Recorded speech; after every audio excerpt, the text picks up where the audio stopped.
गर्मी की छुट्टी भी स्टार्ट हो गई है और घर में पड़े पड़े मुझे बहुत बोर लग रहा है। मुझे कहीं ना कहीं घूमने जाना ही है। मैं इस घर में अब और नहीं रह सकता। नाना नानी, क्यों ना मैं नाना नानी के घर जाऊँ? हाँ, ये बहुत अच्छा आइडिया है। मुझे नाना नानी के घर जाना है। अरे यार, अब मम्मी पापा को कैसे मनाऊँ? कैसे उनको बोलूँ कि मुझे नाना नानी के यहाँ जाना है? अरे सुमेध बेटा, तुम्हें कुछ चाहिए क्या? मम्मी पापा, मुझे नाना नानी के यहाँ जाना है, प्लीज़ ले चलो ना। कहीं नहीं जाना है, तुम बहुत बदमाश हो, तुम वहाँ जाके भी शैतानी करोगे। पापा प्लीज़ ले चलो ना, मम्मी कुछ बोलो ना पापा को। अरे ले चलिए ना, वो कोई शैतानी नहीं करेगा। प्लीज़ ना पापा, प्लीज़ ना, मैं कोई शैतानी नहीं करूँगा, प्लीज़। अच्छा ठीक है, पर कोई शैतानी नहीं करना। ओके पापा। ये नाना नानी के घर जाऊंगा, खूब मस्ती करूंगा। नाना नानी के घर जाऊंगा, खूब मस्ती करूंगा। कुछ कहा तुमने सुमेध? नहीं नहीं पापा, मैं तो बस ऐसे ही। ये सुमेध के पापा उसे उसके नाना नानी के यहाँ छोड़ने जाते हैं। नाना नानी, मैं आ गया। अरे बेटा, बहुत अच्छा किया। अपने नाना नानी को तंग मत करना और कोई शैतानी भी मत करना। ठीक है पापा।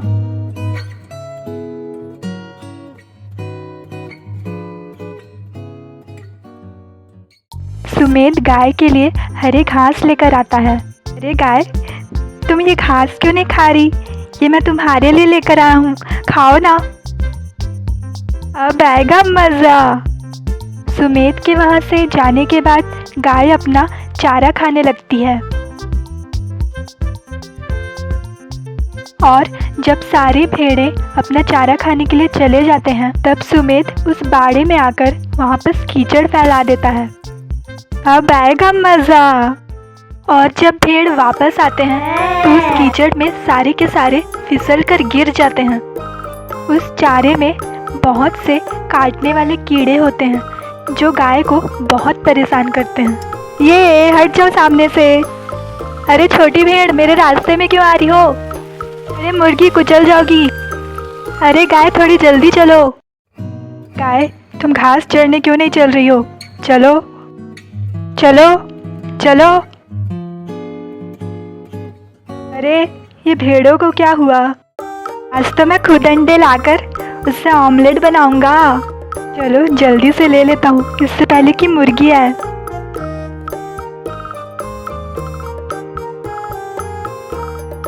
कुछ देर के बाद मुर्गी वापस आती है, लेकिन वापस आकर देखती है कि उसका एक अंडा कहीं गायब हो जाता है और वो दुखी होकर वहीं बैठ जाती है। अरे ये मुर्गी भी आज यहीं बैठी है। आज तो मैं खुद ऑमलेट बनाऊंगा, पर इसे बनाते कैसे हैं? हाँ, सबसे पहले मुझे इसे तोड़ना होगा। किससे तोड़ूं, किससे तोड़ूं? हाँ, ये बेलन, इससे तोड़ता हूँ। अरे ये क्या हो गया? पूरा अंडा तो फ्लोर पे गिर गया। अब क्या करूं? इससे पहले कोई देख ले, मुझे यहाँ से चले जाना चाहिए। ये सारे गाय भेड़ों को हुआ क्या है? कहीं सुमेध ने तो कुछ नहीं किया? सुमेध बेटा, जरा इधर आओ। हाँ नाना जी, आ रहा हूँ। तुमने कोई शैतानी तो नहीं की? अरे यार, कहीं नाना को पता तो नहीं चल गया कि मैंने क्या किया है? कौन सी शैतानी नाना जी? मैंने तो कुछ नहीं किया है। ये तुमने गाय भेड़ों को तो तंग नहीं किया ना? नहीं नाना जी, मैंने कुछ नहीं किया। वो सब तो मेरे दोस्त हैं और मैं गाय के लिए हरी घास भी लेकर आया। ठीक है, तुम जा सकते हो। हो ना हो, ये सब सुमेध नहीं किया है। मुझे सच का पता लगाना ही होगा। अरे यहाँ पे अंडे किसने तोड़े हैं? क्या हुआ यहाँ पे? किसी ने यहाँ पे अंडे तोड़े हैं। जरूर ये सब सुमेध ने किया होगा। मेरे पास एक तरीका है सुमेध का सच्चाई सबके सामने लाने का।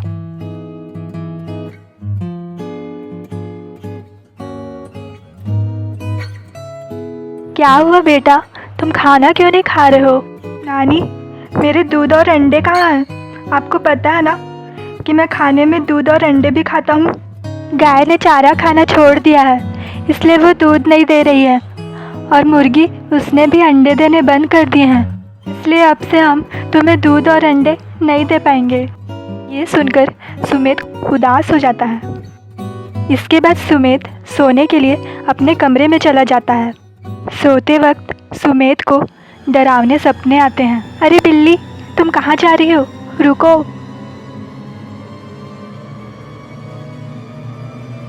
तुम कौन हो? तुमने सारे पालतू जानवरों को बहुत तंग किया है। अब मैं तुम्हें नहीं छोड़ूंगा। अब तुम्हारी पारी है। नहीं नहीं, अब से मैं ऐसा नहीं करूँगा। मुझे छोड़ दो, मुझे छोड़ दो।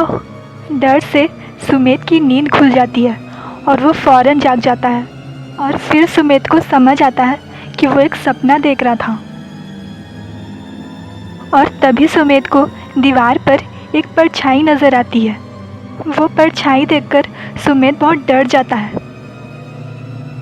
और फिर सुमेध को अपनी खिड़की से कुछ आवाज़ें सुनाई देती हैं, जिसे सुनते ही वो तुरंत उठ जाता है। और वो तुरंत जाके खिड़की से देखता है कि आखिर बाहर में आवाज़ किसकी आ रही है। जब सुमेध बाहर की ओर देखता है तो उसे वहाँ पे झाड़ियों के बीच दो चमकती हुई आंखें नज़र आती हैं, जिसे देखकर सुमेध बहुत डर जाता है। इसके बाद सुमेध उसी जगह पे कौन था ये पता करने के लिए जाता है। अरे, सारी भेड़ें कहाँ गई? नाना, सारी भेड़ें कहाँ गई? बेटा, मैं सारे भेड़ों और गाय को बेचने जा रहा हूँ, क्योंकि अब वो यहाँ नहीं रहना चाहते। कहीं ये सब मेरे वजह से तो नहीं हो रहा है? मुझे नाना को सच बता देना चाहिए। नाना, मुझे आपको कुछ बताना है। हाँ, बताओ। नाना, मैंने इस सारे गाय भेड़ों को परेशान किया था, इसलिए वो यहाँ नहीं रहना चाहते। प्लीज़ आप उनको मत बेचो, प्लीज़।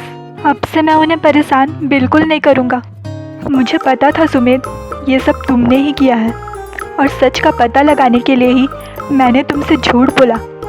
अब चलो, तुम जाकर उन सब से माफ़ी मांगो। ठीक है नाना।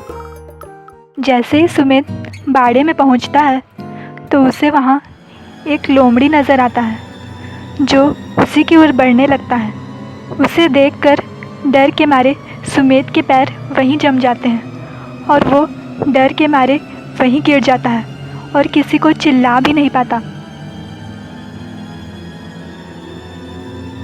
लोमड़ी सुमेध पर हमला करने ही वाला होता है और तभी वहाँ पर सारे भेड़ें और गाय आ जाती हैं, जिनको देखकर लोमड़ी बहुत डर जाता है और वहाँ से डर की वजह से भाग जाता है। मुझे माफ़ कर दो तुम सब ने आज मेरी जान बचाई और मैंने तुम सबको इतना परेशान किया है। प्लीज़ मुझे माफ़ कर दो, अब से मैं ऐसा कभी नहीं करूँगा। फिर वहाँ पे सुमेध के नाना जी आ जाते हैं। सुमेध अपने नाना जी को सब कुछ बताता है कि कैसे सभी भेड़ों ने और गाय ने उसको लोमड़ी से बचाया। नाना, मुझे सभी पालतू जानवरों को थैंक यू बोलने के लिए कुछ करना है। अच्छा, तो तुम उनके लिए कुछ करना चाहते हो? कुछ दिनों में पम्पकिन कंपटीशन होने वाला है, जिसमें तुम भाग ले सकते हो। अगर तुम उसमें जीत गए तो तुम्हें बहुत सारा पालतू जानवरों का चारा मिलेगा, जो उनके लिए 1 साल के लिए काफ़ी होगा। और चलो, मैं तुम्हें पम्पकिन उगाना सिखाऊंगा। सुमेध अपने नाना के साथ खेतों में जाता है। वहाँ पहुंचकर सुमेध के नाना उसे पम्पकिन उगाने के बारे में सब कुछ समझाते हैं। दूसरे दिन से ही सुमेध गड्ढे खोदकर उसमें पम्पकिन के बीज लगाता है।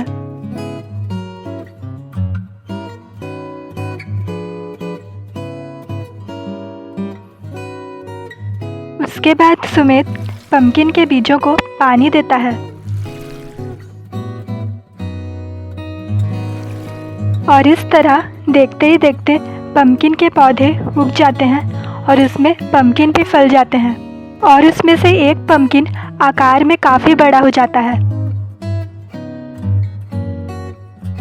सुमेध जब पम्पकिन के पौधों को देखने आता है तो वो सभी पम्पकिन को देखकर बहुत खुश हो जाता है और इस तरह से पम्पकिन कॉन्टेस्ट का दिन भी आ जाता है। तुम्हारा पम्पकिन तो कुछ ज़्यादा ही चपटा है। और तुम्हारा पम्पकिन नीचे से थोड़ा टेढ़ा मेढ़ा है।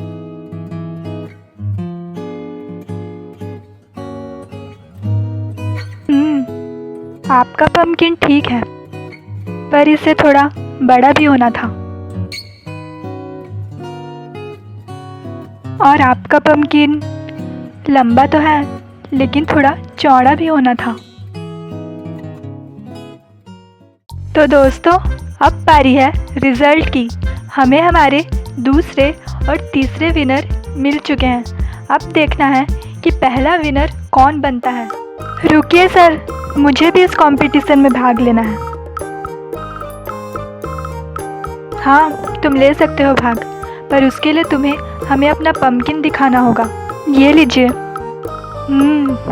तुम्हारा पम्पकिन तो न ज़्यादा लंबा है, न ज़्यादा छोटा है, न ज़्यादा पतला है, और ना ही ज़्यादा टेढ़ा मेढ़ा है। इस कंपटीशन का विनर तुम्हें बनाते हैं। ये तुम्हें इस ट्रॉफी के साथ ये पालतू जानवरों का चारा भी इनाम में मिलता है। Thank you. सुमेध के जीतने पर उसके नाना नानी और उसके मम्मी पापा सब बहुत खुश होते हैं।